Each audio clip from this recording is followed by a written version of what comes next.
ಸದ್ದಾಂ ಹುಸೇನ್ನಂತಹ ಒಬ್ಬ ನಾಯಕನ ಕಥೆಯನ್ನು ಒಂದು ಸಣ್ಣ ಆರಂಭದಿಂದ ಪ್ರಾರಂಭ ಮಾಡೋಣ. ಅದು 1937 ಏಪ್ರಿಲ್ 28 ತಿಕ್ರಿತ್ ಪಟ್ಟಣದ ಇರಾಕ್ನ ದೇಶದಲ್ಲಿರುವ ಒಂದು ಪುಟ್ಟ ಗುಡಿಸಲು. ಆ ಗುಡಿಸಿನಲ್ಲಿ ಹೆರಿಗೆ ನೋವಿನಿಂದ ಚೀರಾಡುತ್ತಿರುವ ತಾಯಿ. ಆದರೆ ಅವನ ತಾಯಿ ಸದ್ದಾಂಗೆ ಜನ್ಮ ನೀಡುವ ಹೊತ್ತಿಗಾಗಲೇ ತಂದೆ ಮರೆಯಾಗಿದ್ದ.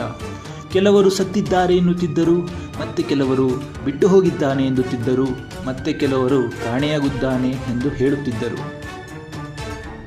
ಒಟ್ಟಿನಲ್ಲಿ ಸದ್ದಾಂನ ಬದುಕು ತಂದೆಯ ಪ್ರೀತಿ ಇಲ್ಲದ ಬದುಕಾಗಿತ್ತು.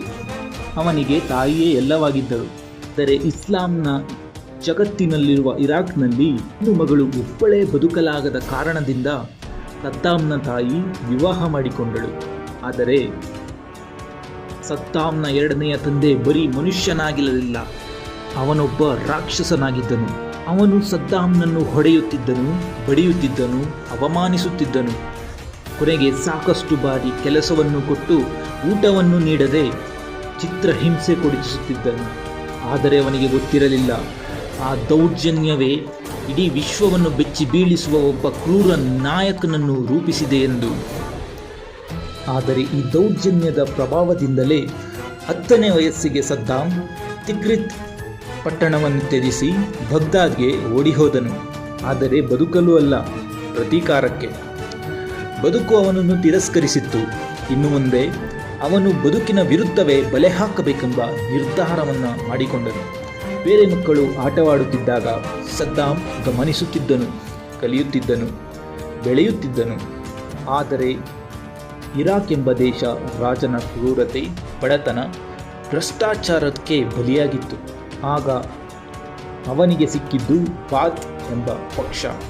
ಅರಬ್ ರಾಷ್ಟ್ರಗಳನ್ನು ಮಾಡಿ ಏಕತೆಯನ್ನು ಸಾರಿ ಇಡೀ ವಿಶ್ವವನ್ನು ಇಸ್ಲಾಂನ ಕಡೆಗೆ ಕೊಂಡೊಯ್ಯಬೇಕೆಂಬ ಬಾತ್ ಎಂಬ ಪಾರ್ಟಿಯ ನಿಲುವು ಸದ್ದಾಂಗೆ ಇಷ್ಟವಾಗಿತ್ತು.